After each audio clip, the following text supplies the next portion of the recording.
Welcome to the Shake Up Podcast. I'm your host and co-founder of Mr. Consistent, Jared Bell. This is a podcast where we invite friends of the brand into our studio. We get to know their story a little bit better. We chat all things business, culture, and marketing, all while shaking up a few cocktails. This week on the Shake Up Podcast, we are kicking off LGBTQ plus History Month with an absolute banger. We have the roller skating, bingo ball, slinging, dancing queer Mr. Christian Nims himself. Christian shares his personal journey surrounding the hardships he faced and the triumphs with owning his true identity. He was welcomed into the LGBTQ plus community with open arms and has embraced every step of the way. Christian is now being featured in Flamboyance at Pink Flamingo here on the Gold Coast. He's also known as the ball boy here at the Drag Bingo Night on the Gold Coast. Seeing how far he's come in a short amount of time, it's without a doubt that his talent and open-minded nature will take him to some amazing places. Let's give Christian the warm welcome he deserves, and let's get into the episode. Welcome to another episode of the Shake Up. We have a very special guest on our show this week. He's caught an Uber. He's ready for a cocktail. He's just taught 60 kids. He's been, what have you been teaching them? Circus workshop. It's Christian Nimri. Did I say that right? And Christian is in here. We're going to drink a couple cocktails. We're going to get to know you and learn a little bit about you. And he's a bartender, so I reckon, or ex-bartender. You've been out of the business for 6 months. 6 months or so. But you reckon you're going to take the title. I want to take the title. I'm looking for it. Christian, you're born and bred Gold Coast? I was born in Sydney. Yep. But my family moved up in the year 2000. So yeah, okay. I would say pretty much born and bred Gold Coast. Goldie, love and life. And you, what's your background? You're from, your family's from Kirsten was telling me from Jordan or somewhere Correct, like that? Jordan, yeah. So both my mum and my dad are from Jordan. But so cool. My whole family, all my sisters have been born in Sydney. Yeah, okay. Have you visited there? We used Jordan. Yeah. I was like, Sydney? No. Yeah, not currently. Jordan, I visited a few times, but when I was a lot younger. Yeah. I would love to go now that I'm a full adult, barely adult, but so I can actually experience it properly. Yeah. Do you guys still the cult? I don't know much about the culture of Egypt or Jordan and that kind of stuff. You guys still very much involved in that? Your parents bring that kind of stuff over? It's just not really. I think my parents really didn't want us to have a difficult life. Yeah. With racism, that kind of thing. Yeah. So they've really tried to let us be westernized. Yeah. So I think we don't necessarily have it, or we don't outwardly super Arab everywhere. But when we're at home, we're all just like, it's so fun. That's so cool. And you've been on the Gold Coast since 2000. You studied uni, working in bars and stuff like that. That's sort of your background, I guess. Kirsten's got you on the podcast because you guys work together, right? Yeah, we worked at Light Years together. Yeah, cool. Kirsten used to work for us at the Collective as well. Ooh, times.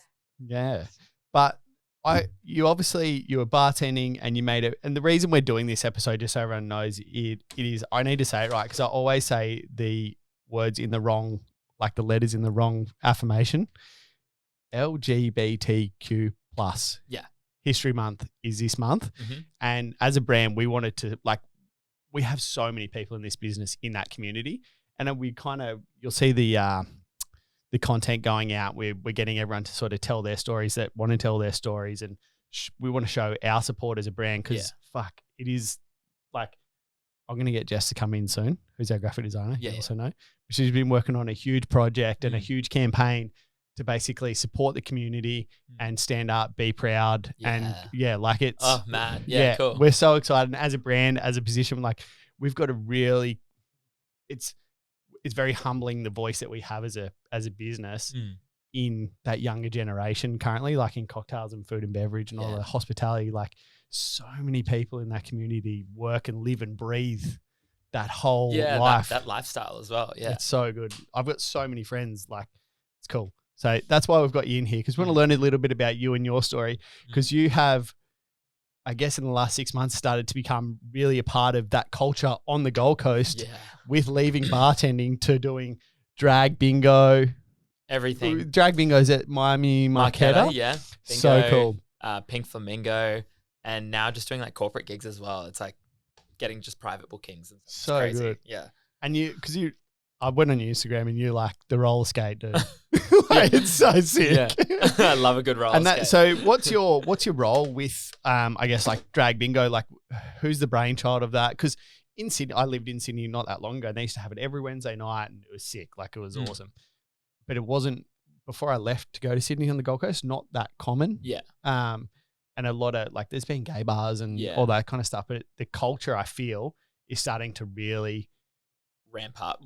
Yeah. And it's really cool. I love it. Yeah. So with Drag Bingo, the brainchild of that, I would probably say, is Natasha St. James.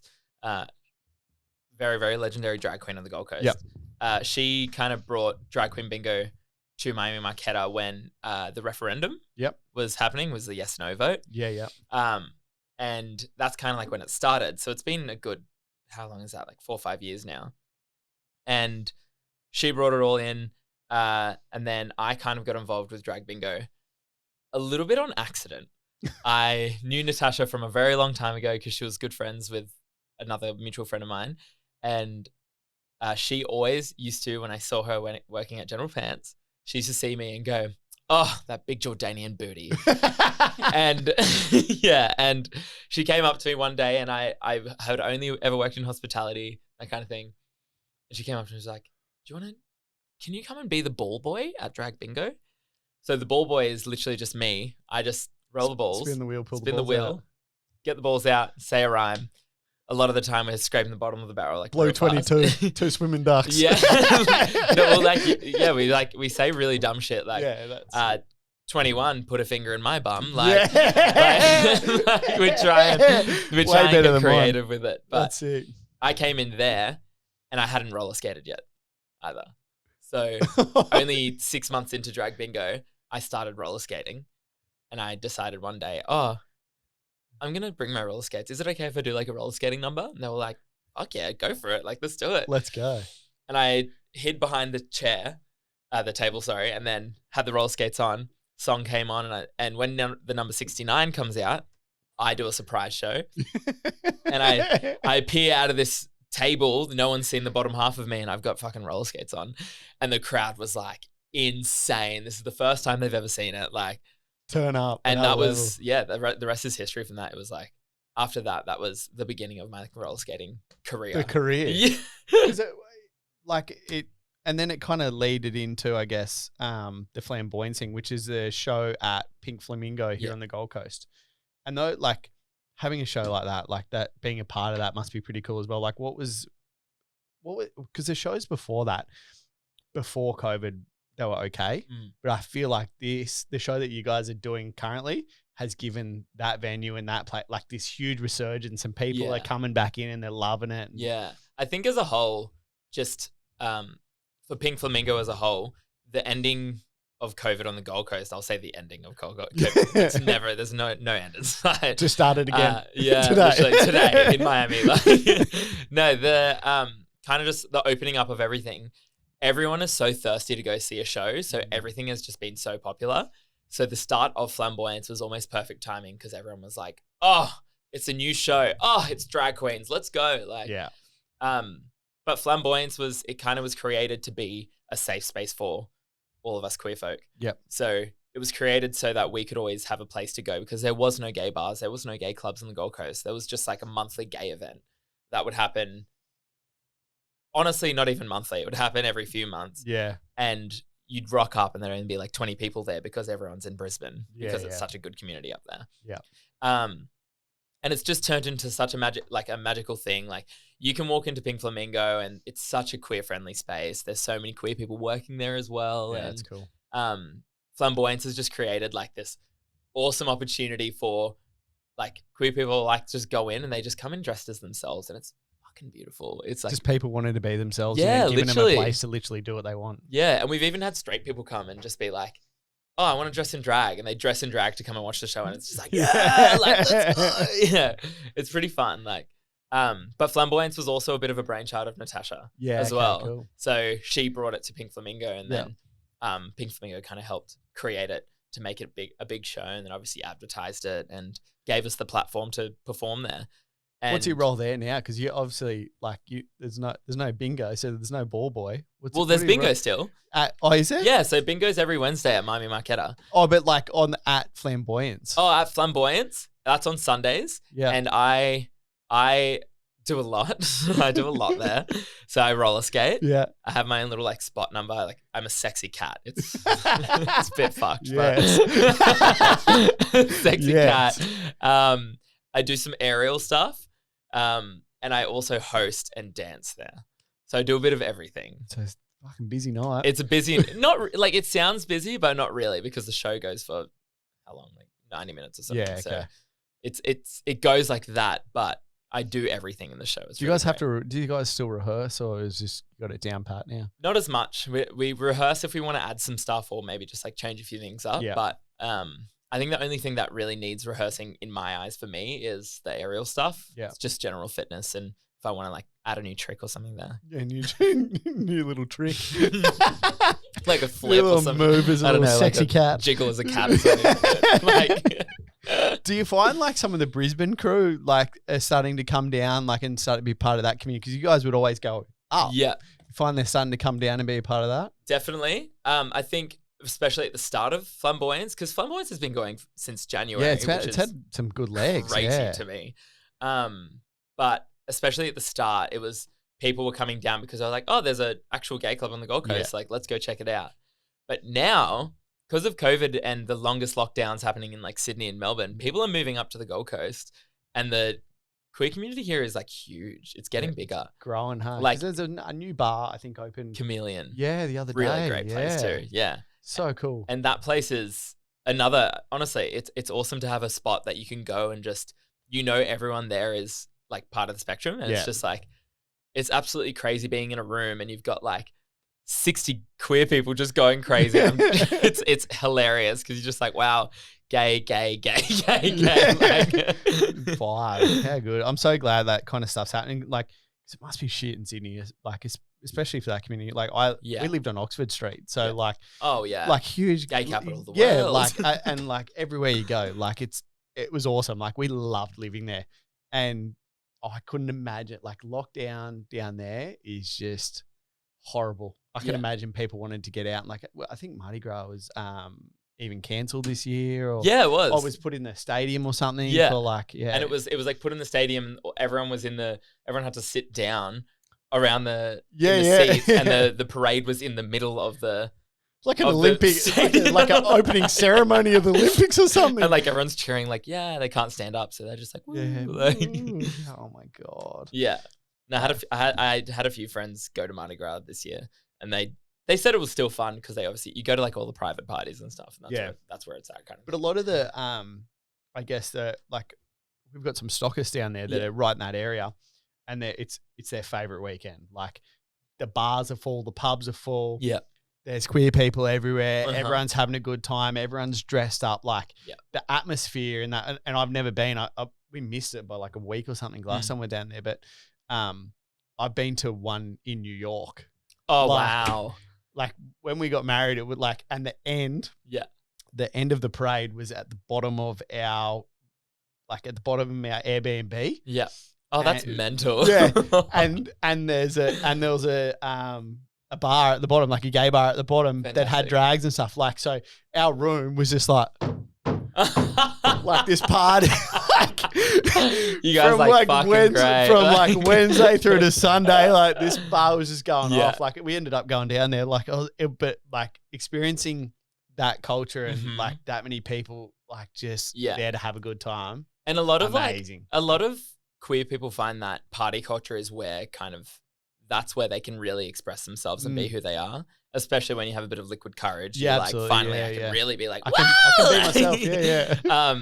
But like, gay people know how to party. Absolutely. It's scary. If you ever get a chance to experience one of those, Yeah. Mardi And Gras. don't just watch, be a part. Like it is Yeah. awesome. We had a Mardi Gras party at Pink Flamingo, Oh yeah. and we walked in, and we got interviewed by ABC, and they like came in. I think it was ABC. They came in and they asked us a few questions about Mardi Gras, but we had a huge Mardi Gras party at Pink Flamingo, and it was probably one of the most spiritually gay moments I've had in my entire life. Like, because at the end of our show, we have it's like a spot number, Yeah. and it's Justine Case does, the song "This Is Me" Yeah. from Greatest Showman, Yeah. and she did "This Is Me." And it was this really like spiritual moment. I was sitting in the crowd because we were all finished, and it's just Justine. And she sings that, and then all these like rainbow flags come out, and it's a really, really beautiful moment. And the song finishes, and it's like all this confetti, and I'm sitting there just making out with this guy. Like, and I was like, this is the gayest I've ever been. Like, like, and it was the funnest night I've had at Pink Flamingo ever. It was so good. So sick. How good. Man, honestly, like I can't tell people enough. Like if you like go to Pink Flamingo, but go to like the parties and those kind of things, man. It's just the vibe is different. The like it's so I don't know. There's something about it, and I love the energy in the room and that kind of stuff. They just love dance. Like no one gives a fuck. No one's. I feel like there's no judging eyes. Nah. Like you go to a bar and you're like, oh, look at him dancing over there. Drunk idiot. But everyone's just like woohoo, do what you want. Yeah. It's the best. Probably find a pinger on the floor or something. Don't pick it up. Yeah. I would never do that. Well, don't tell your mum. All right, let's get into this speed test because you reckon, I'm on. You reckon you made a margarita in 20 seconds absolutely, from like scratch. I reckon there's terrified. There's a real good chance I'm going to lose my title today. I haven't stretched. But first, I want to get Red in here because like I want to show you a bit of the campaign and what we're doing with what it is because Girl in red, bring her in. I love her. She's worked so hard on this. Like, and we've obviously got loads of these people like that are, sorry, not people, but we've got heaps of people. Yeah, they're not people. They're in the community. They're not people. Scums. You heard it here first.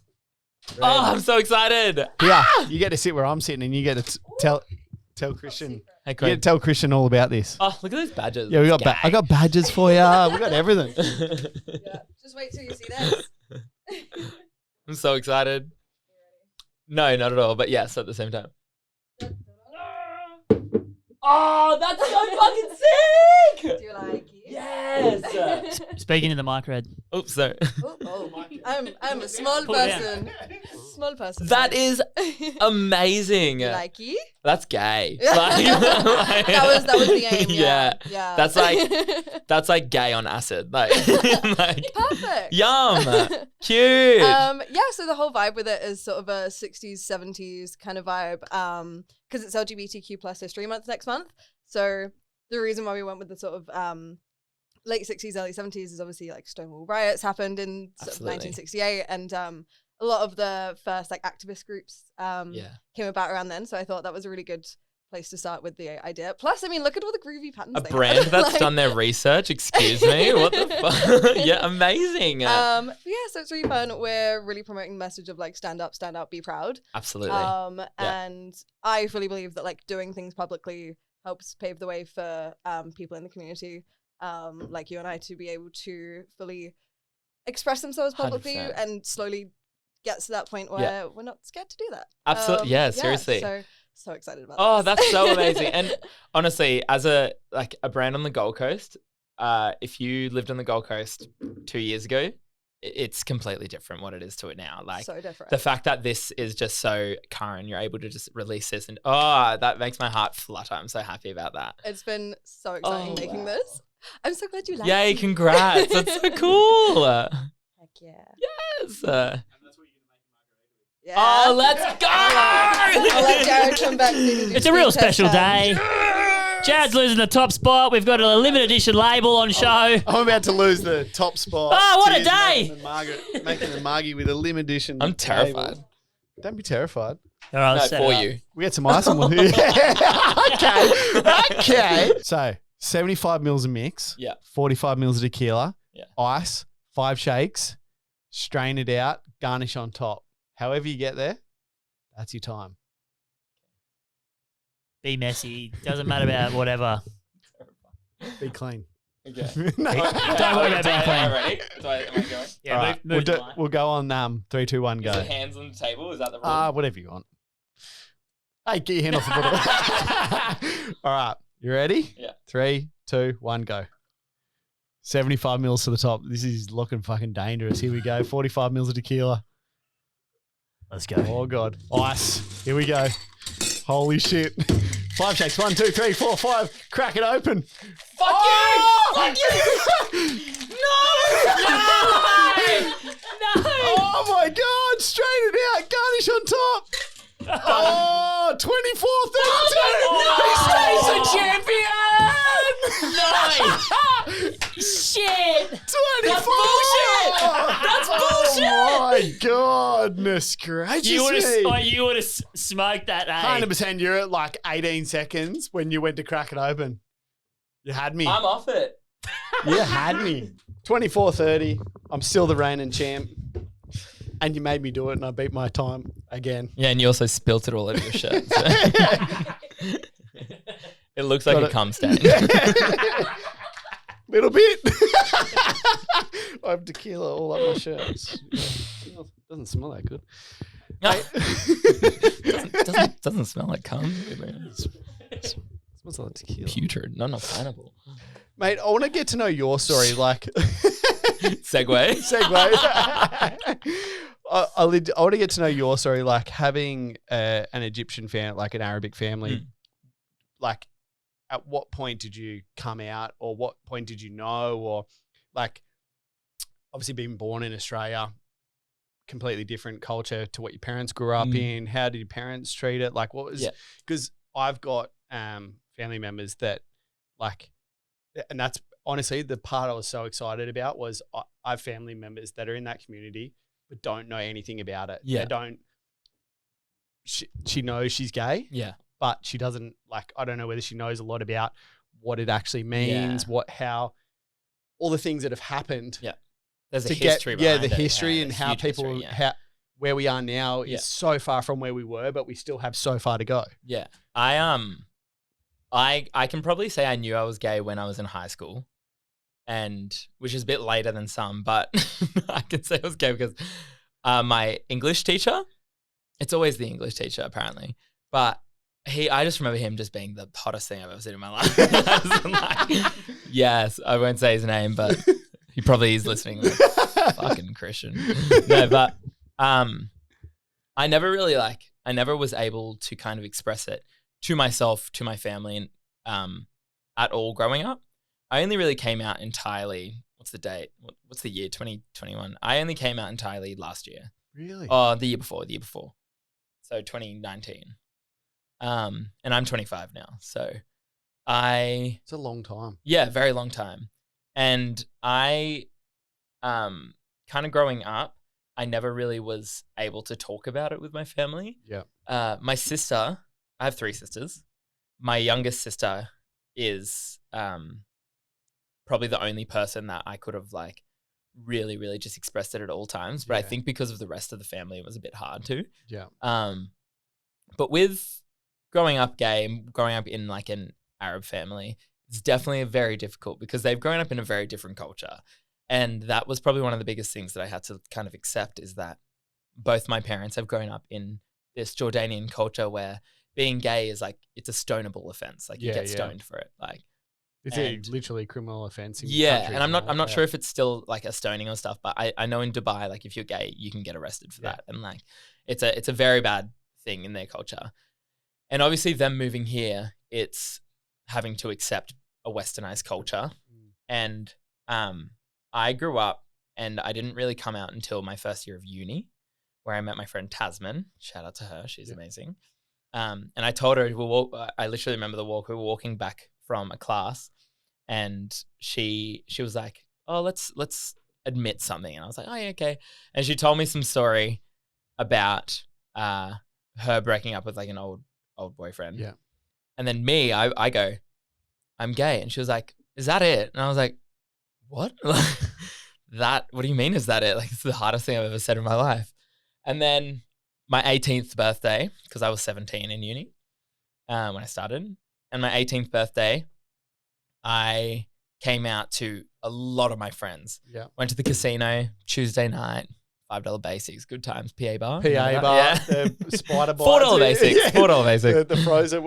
Me and Tommy used to go all the time. Yeah, literally. And we used to like snake bites. Fucking snake bites. And I got really drunk. My youngest sister, who I hadn't come out to yet, has a she is what you would call, and she's a fag hag. Yeah. Like just loves gays, loves them, just absolutely just adores them. And she came up to me and she was like, took me outside of the casino, was like, you have something to tell me. And I was like, really drunk. I was like, what? Like, what are you talking about? And she'd made me admit that I was gay. Gave me this really amazing talk being like nobody gives a shit anymore. Like, especially in your friendship group, like they're all going to accept you. And if they're not, I'll fucking knock them out. It was like, I'll get rid of them. Sister's got your back. Yeah, my sister's got my back. And I went out, walked out to all my friends and I was like, I'm gay. And it was just a really liberating moment. It was like everyone was like, I remember me and like a few other people like crying about it just because it was such a random, beautiful moment that just came out of nowhere. And then I came out to my mum the next day because she was driving me. And she was like, she just got me in a car. She knew I can't get away. So she's like, are you gay? Me like, fuck. I knew this. So I was absolutely terrified, but I said, yes, I am. But then I just didn't talk for the rest of the thing. And the car ride, got home and thought it was okay because she told me, I'll love you no matter what, that kind of thing. And then a couple of days later, she came in and she came into my room and she was just like, you know, I hope you understand that like this is a very difficult path that you're choosing to go down to, is the words that she used. And my sisters obviously knew that she was coming into my room to talk about it, heard that, immediately opened my door, and me thinking that, oh, I came out to my mum and it was the easiest thing I've ever done and she's fine with it, suddenly has come into my room and said, you're choosing to go down a really, really difficult path. My sisters heard it, opened the door, grabbed her, and I just like started crying. And that was kind of like the time that I realized, okay, no, don't talk about it in this family. Okay.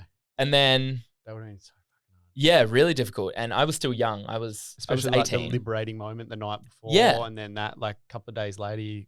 And you think you're still in a bit of a high of just being like, oh my God, like that's a pressure weight lifted off my chest that I've never felt before in my life. But then fast forward a couple of years later, I've come out to pretty much everyone except my dad. My dad is the one person that I never thought I would ever come out to.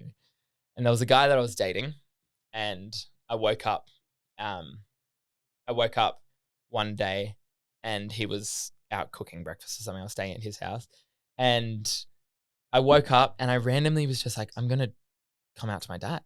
And this was just out of nowhere. I hadn't thought about it. I hadn't even thought I was going to do it ever. I thought, to me, I'm never going to do this. And I used to tell myself, I will never ever come out to my dad until I am prepared to live by myself without him being my family. That was something I had to kind of just learn to accept.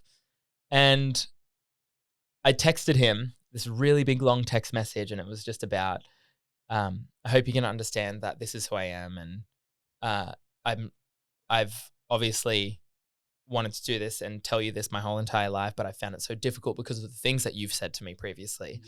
I hope you can understand. The words I use were, I will always be your son and you will always be my dad. I love you. Let me know what you think. And he messaged back and just goes, it's not what I expected, but I will always love you. And that was also just like, I just remember literally sitting in that bed and just crying, because it was something that I'd spent 20 years of my life just being like, what's going to happen? What the fuck is going to happen? At this moment. Like what is going to happen if I come out to my dad? Like, is he going to kill me? Scenarios running through your head. Like, what's he going to say? What's he going to do? And I think what he did, and I think he understood that this is obviously something that he can't change. He's a psychologist. He understands it. But he obviously gave me that text message. I don't think he really is still used to it yet. Because he's 50 plus years old, and he's moved from Jordan to this Western country that's suddenly being gay is okay, and all these things. So I can only understand that it's going to take a long time for him to change that kind of thing.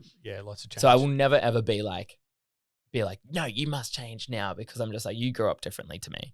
I grew up in this world. And I wouldn't really say that I'm like comfortable still with talking to him about it. But my mum came to me a couple of years later, and she was like, I brought it up again. I was like, do you still think me being gay is like a bad thing? And she goes, the quote, this is funny. She goes, not really. Girls are bitches anyway. And after she said that, I was just like, oh my God, why haven't you not told me this? You told me this like the week after I told you, not 3 years later. Like, how could you do this to me?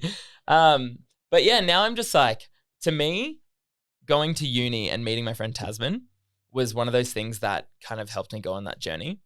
And then going back into like queer history. Sorry, I really blabbered on for a second. Go for it. Going on to queer history. In my last final year of uni, I did photo media, digital media. And for my passion project / final project of the degree, I did Outstanding Queer Youth. That was the title of it. And what I did was I traveled around Australia and I took photos of outstanding queer youth that I thought were paving the way for people that didn't understand what it was like to be gay, and paving the way for people to kind of, be themselves. And I took photos of Cub Sport. Yep. So I did Cub Sport. I did Justine Case, if you remember her. Yeah. And there was just like a couple of other random gay people. I was taking photos at like nightclubs, gay bars and those things, just as kind of like a street photography thing. Yeah. And that was my main research. And that was me kind of experimenting and learning who I was, because that's how I kind of learned about all this amazing history behind me. Yeah. And how I learned how we were able to become so accepted. And like, it's like being the L being at the start of LGBT. It used to be GL, but the L is there because during the HIV pandemic, the lesbians were the ones that were actually there for gay people and helped them pave the way. So as kind of like a thank you, it was like, we're going to put the L at the start. And that's how the thank you, and that's why it's LGBT instead of GL, like that kind of thing. There's such a beautiful history behind it. I literally, I was like, I said to Red before, I was like, always stuff up the letters in the wrong words. And I said to her, I was like, how do we, like, what does it mean? And like, it was in passing comment, but, she kind of gave me a short answer because somebody else was coming at me with a bucket of ice cream. That was me. She's in the middle of trying to get all this stuff done. So she didn't like kind of give me the whole answer, but like that explains it perfectly of why it is in that order. Yeah. And obviously it started as LGBT because those were kind of like the real main terms that a lot of people use. Yeah. And that's why you'll notice, like I've been saying the word queer, because to me, queer is like an umbrella term for everyone. Yeah. That kind of falls under this category. But even if you say just LGBT plus, that's okay. Like you can say that. That's fine. Yeah. And like LGBTQIA plus, you could go on. There's so many different letters that you can say. As part of it, like I've had Jess kind of like do that education piece of what all those things mean. Because like you see people walk down the street and they wear different pin, like we've done pin badges and stuff, but you see people, and it's really iconic to that community of what the pin badges mean. Or like, I saw somebody walking down the street the other day with a pin badge on with a flag on. I was like, I don't even know what that flag is. And I quickly Googled it. I knew it was going to be part of the community. And I was like, what does it actually mean? And then straight away I was like, okay, I get it. Like, and like, that's a way for people to express themselves, or like not have to tell somebody that that they are queer, or that they they kind of, because the conversation piece I feel makes, it's not as awkward. Yeah. Like it feels awkward for straight people. Yeah. Straight people always feel awkward when they have to talk about it, or transgender or any of those kind of things, when they probably shouldn't.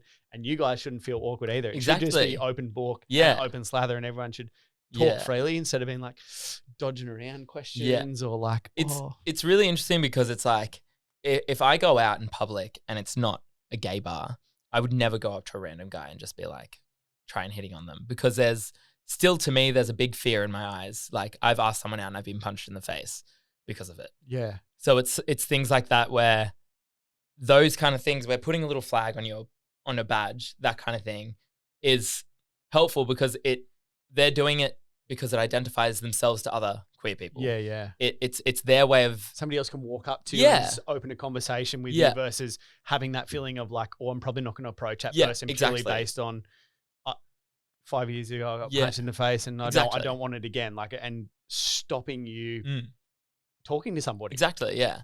And going back to Pink Flamingo, like Pink Flamingo, Chameleon, those places are the kind of places that you can just walk up to anyone and do it. Yeah. Because it's expected that if you walk into that venue, these are the rules. Like everyone here is welcome. Yeah. And I've walked up to someone and been like, hey, how's your night? And they've gotten like really aggressive and immediately they got kicked out. And it was like, oh, that good. I can actually feel really safe here. See you bye. Yeah, like see you bye. Yeah, have fun. You're a fuckwit. Like see you later. Like, Enjoy your night. but yeah, those badges. I think those badges are very important to specific people. And it's kind of like, you know, when there's obviously like the gay twang that a lot of queer people have. Like Yeah. A lot of gay men kind of like talk in a different accent. Yeah. That's kind of their way of identifying themselves as gay and showing that other gay people can talk to them. And that's part of like history that I've learned, is that all these things have come together because of people are wanting to be able to identify themselves to other gay people. And it's really interesting, and it's a very sad, but it's very beautiful history as well. It is, and I still feel, and that's why we've done this, is because we want to educate people, and I want to learn people's stories, and I don't think people understand how hard it is, like to come out or to identify or to not identify at all, or like make a choice, but you don't want to make you don't. In your heart, you just don't want to make a choice. You want to do what you want. You just want to be kind of like who you are. And coming out as a whole, it's honestly such an archaic fucking bullshit thing, being like, oh, I have to tell my parents that I'm gay. Like, your parents should have a kid and understand that they can be whatever they're going to be, and not be judgmental. Society's made a genuine fear of that, right? Exactly, Like it's in movies, it's in everywhere, it's in TV shows. It's like we've been fine-tuned that there is a moment where you come out and I'm gay, but you actually you've been like that your whole life. Yeah. And in all honesty, it is a really beautiful feeling. Like that day that I came out and like really I changed as a person. Like it was ridiculous. And also drag bingo.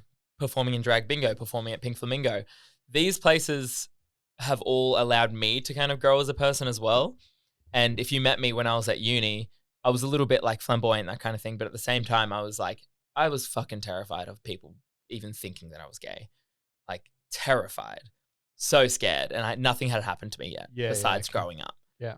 And now I'm just like, if people think I'm gay, fuck yeah, good. Bring the boys my way. Like, let's go. Line them up. Seriously. Pucker up, boys. Let's go. This episode is sponsored by our production team. They're working around the clock using the freshest ingredients to make our delicious cocktail mixes for you guys to enjoy. Now back to the episode. Is it? Oh, gosh. Yeah. Pucker up, boys. Do you feel like, I guess it's kind of nice that you are so heavily involved in this community and can give and guide people that have gone through similar things that you've gone through now? Like, I feel like younger generation, like Instagram, all these platforms, they'll express themselves through photos and text message and I guess behind a device. But in real life, it's different. Yeah, it's different. Yeah. And I actually had one of the honestly the most life-changing things someone has said to me is they came up to me after a show and they said, Christian, I've been following you for about a year now, and I hope you can understand that you are paving the way for, or helping pave the way for kids that are still trying to understand themselves. And when they said that to me, I was just like, oh my God, like this is something that would have helped me my entire life, is having someone that I could look up to and be like, wow, like, especially it's in like media, like any media, Netflix, TV, all that kind of thing. There was never a gay person. Yeah. And if they were, it was that, it's like, yeah, honey, like that kind of. Do you know what I love? The show, you watch Sex Education? Well, that was the example I was about to say. Yeah. That is the most perfect example of creating an image of a gay person that shows younger people watching those TV shows that it's okay to be gay. Yeah. And also, another thing that I've recently been looking, it's also platonic love between like two friends, especially males. Yeah. The two main characters, they have the most beautiful friendship. Yeah. And it's just like a platonic, amazing best friends. It's such a good, it's one of the shows that when I watched it, I was like, this is cool. Mm-hmm. Like it is showing all aspects of everything. Like even the extras in the background, there's so much detail in it.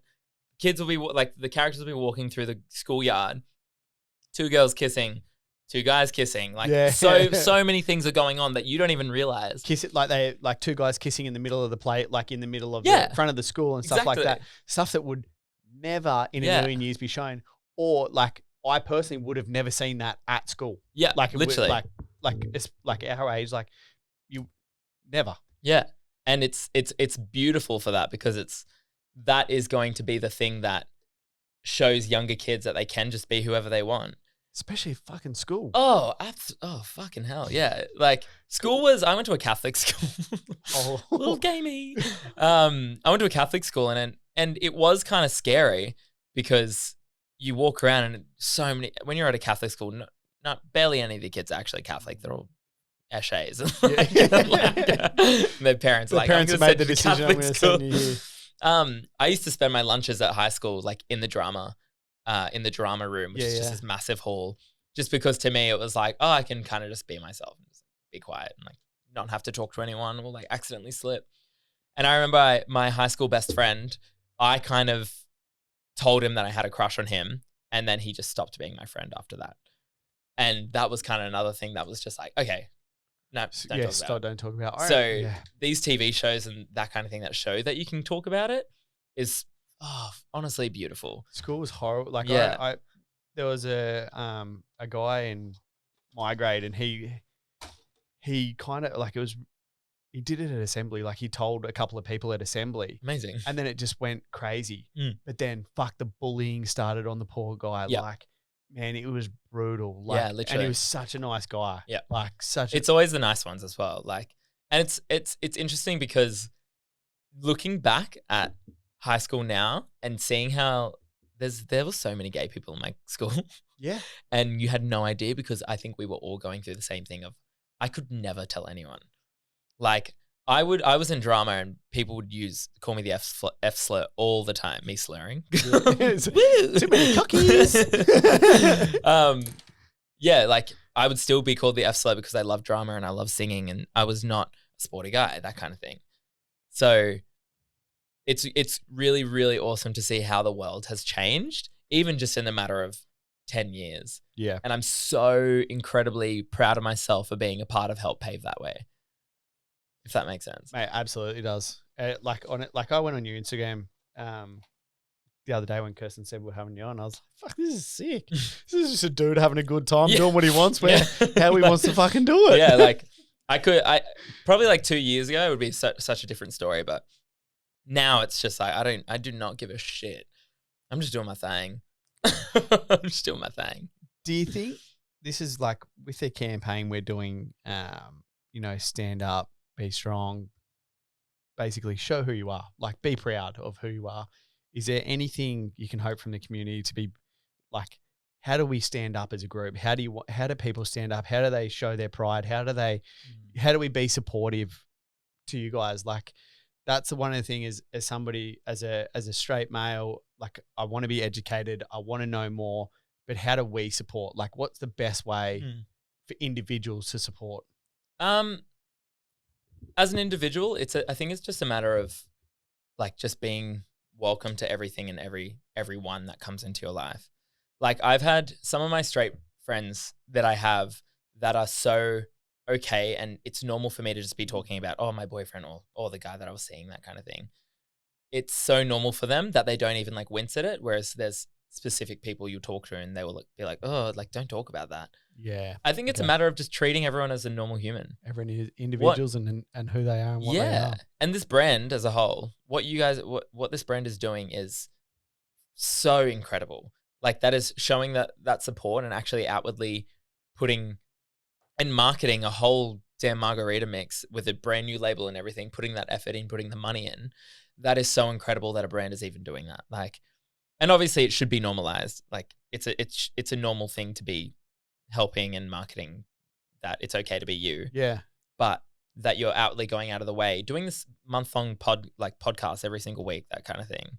That's, you guys are doing more than it's enough. kind of one of those things, like when we sat down and we discussed it as a business and I was like, I think we have to do this. We have a voice. We need to use it. We need to, and as a brand, you kind of go through the process of, what could be the kickback or what could be what happens if someone says this about us or whatever it is. And we all kind of sat there and was like, who gives a shit? Yeah. Like, this is our voice. This is what we believe in. This is what we support. Mm-hmm. Let's like actually try and make some change and like educate people. Yeah. There's some, and like talking about like backlash, that kind of thing. There's sometimes where brands try to be supportive of Queer History Month or Pride Month.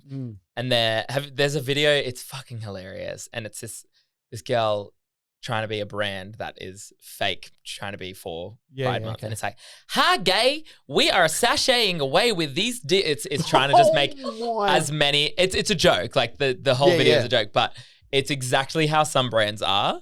It's like, you can see through it. Like, yeah, you can just see. It's so funny. And it's the fact that you have people on your team that are researching and doing the research behind it shows that you are actually putting the effort in and you're not a fake brand. Like, I think the one thing for us internally as a business is the education of all of everyone's co-workers. Yeah, definitely. Like we had Jess like stand up. She gave me this presentation. She's like, this is why I've designed it. I was like, I don't want just a rainbow on the label. Like, tell me why. Like, get inspired by like, there's so many queer, cool artists, like amazing artists. There's so many cool colors. Yeah. There's so many other things besides the rainbow flag that mean things to these people. Design something and then like tell me why and give me the history. And then we had her pitch it to the whole business. Sick. And everyone like, it was pretty weird. I missed out because my daughter needed to go to the toilet, but I could hear the roar. I could dead set hear the roar. Like she was like, "This is it. This is the label." And the whole like, there was like 60 people in the staff room just going, like, and then everyone was coming up to her and they're like, "Oh my god, this is amazing. We're so happy." Like we kept it a bit of a surprise for everyone, but like this crew from production coming up was like, "Man, this is so cool. I'm so happy we're doing this. Thanks so much." Like from a business point and having a voice and all that kind of stuff. So it was really cool. That's awesome. Yeah, and she would have felt so good as well. Yeah. She would have been like, oh my God. She was like, hella nervous. Red was hella nervous. Yeah. It? All right, we're going to play a little game. Okay. We've got another little cocktail here, little Cosmo number. I've almost finished mine and we haven't even started. Plenty more where that came from.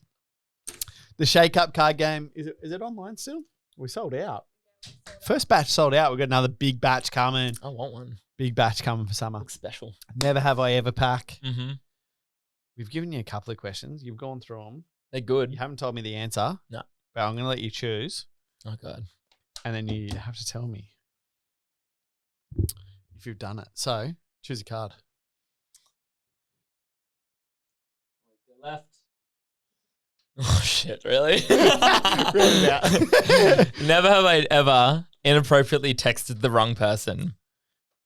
I have. I think most people have done this. Yeah. But it can be on the verge of cringe or really bad. I think it's quite funny, to be honest. Okay, let's go. So, this was during, how do I make this as like incognito as possible? Like, no names, no scene. Like, you'll know who you are. Literally. So I had been kind of like not seeing, but just like sleeping with someone.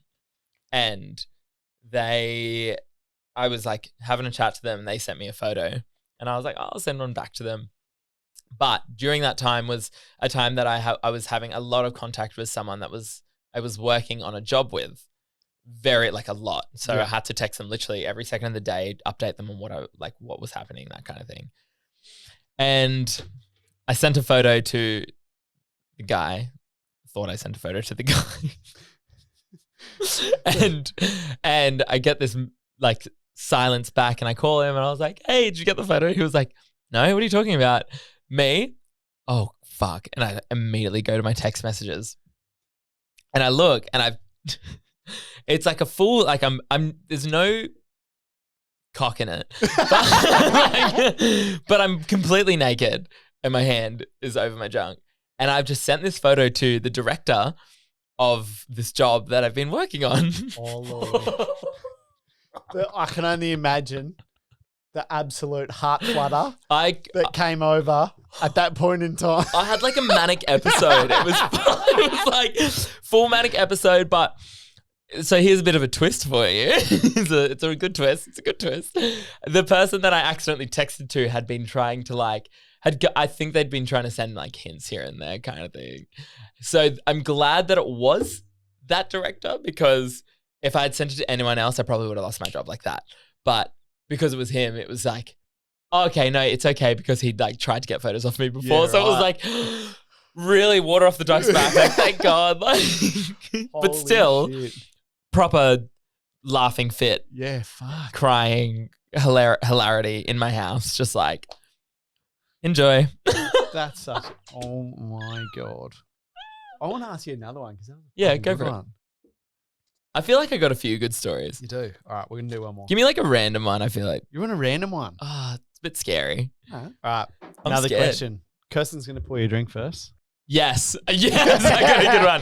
Read it Yeah, out. okay. Never have I ever had a cringeworthy wardrobe malfunction. So flamboyance. This happened a couple of months ago. I basically, in the finale of Flamboyance, it's called Spaced Out, I wear it's a white underwear, like a brief. Are they called the triangles? Briefs? Yeah. It's like a white brief that, no shirt, a back, it's like a full weird, sexy kind of like, it's not that sexy. Anyway, I'm in briefs. Did the whole show, did the whole like dance. Went backstage and I was looking in the mirror and I was like, my nut is out. I had done like a whole finale with my nut out, like my right nut. Holy and it's shit. not subtle at all. Like it was like just there. It Very was just nutty. like very Yeah, so I've fully done a little bit of a show with my nut out. Holy Yeah. shit. Did anyone bring it up? I don't know if anyone saw it. I'm sure people saw it. Nobody in the cast brought it up. Brought it up. I brought it up. I was like, my fucking nut's been out, guys. Everyone. Like backstage, when you're backstage, everyone's a bit like, everyone's nude. Everyone's just like, no one weird cares. shit happens. Yeah. But I went backstage and I was like, did anyone notice that my testicle was out? They were like, no. Me, like, Yeah, good. that's gay. Like, Mate, thank you so much for coming in, Yeah. sharing your story, not beating me. you're a dog. Just Not splash beating this me. drink on you. Where can because you got Instagram at Chris Nims, Yes. NIMS. Yes. Go see Flamboyance. What Mhm. night's it on? Every Sunday. It's not a night. It's turned into a brunch now. Oh, even So fucking better. It's Send it into I the think- night. Yeah, it's like, I think it's like $65, and there's like a massive platter that you can go and like feast on, and then they bring out like, they bring out like gnocchi and other foods throughout the show as well. Sick. So it's like a full, like they have food there It's now. experience. It's fucking great. Yeah, that's cool. Yeah. So it starts at 12 I'm and finishes by 3. Book some tickets. Yeah. And you just go to Google Pink Flamingo to Yeah. find tickets. Yep. Mhm. Pink Flamingo. Drag Bingo. Yep. What night? Every Wednesday at Miami Marquetta. Miami Marquetta. Book us a table. Fuck oath. Oh, actually, yeah. Let me see if I can. Let's go. Yeah. Let's Gang, gang. 100% go. But follow Christian on Chris Nims on Instagram. Do you have Facebook or anything like that? Just Insta? Just hit him up on the Insta. Thank you so much for coming in and sharing Thank you your for story. inviting me. Thanks for the cocktails. Mate, absolute pleasure. for the I think chat. I think we're going to have a couple more after this. Oh, yeah, I'm keen. let's We let's get- go. yeah, let's Wait, I got go. an Uber in. Let's fucking go. Let's go. Thank you so much for sharing your story, Anytime. educating us. Honestly, amazing. Mm. Thank you so much. And thank you so much for, as a brand, promoting and being able to kind of like allow this conversation to be so normalized. How fucking legendary It's is the that? best. Yeah. It has to be normalized Absolutely. and moving forward. On that, we're going to send a letter to the, I don't even know who it is, the government. Jess has got it all sorted, but as a business, like when all this conversation came up, Mm-hmm. the census that's just gone out had male or female. Oh, yeah. I saw a lot of this happening. Yeah. Like absolute madness. Like Bullshit. absolute madness. And explaining that like X amount of like people have been told in Australia, you are this, that, like putting people into into a box, category. yeah. Yeah, putting into categories in a box Mhm. by our government. Yeah. Madness. I don't know. The whole census was kind of like, it didn't even give you an option to say no religion. Yeah. So it was like, I know that whole census was Atheist. Yeah, it was like Like, atheist, but yeah. that still puts you in the category of Puts in having the a religion. category, yeah. Like, So that allows them to kind of keep funding those things that, yeah, it's mad. census Anyway. is pretty weird. But yeah, it's so weird. But I had a lady turn up at my house and be like, "Hey, you haven't filled in your census. Like, Who if are don't you?" fill it in, you get I'm Jan from the census. You're Great, gonna get a fine thanks. if you don't fill in. Thanks, Anyway, Jan. Fuck off. like that kind of shit, I think has to stop. Yeah. In our country, in our governments, and like that's what we want to do. We want to make change. We want to push forward and continue on all the hard work that our ancestors have done to come this far. Yeah. We want to keep going, keep pushing forward. How good. Thank you so much. No worries. Thank you. Thank you very much. Cheers. Let's go. Ew. Cheers. Cheers, boy.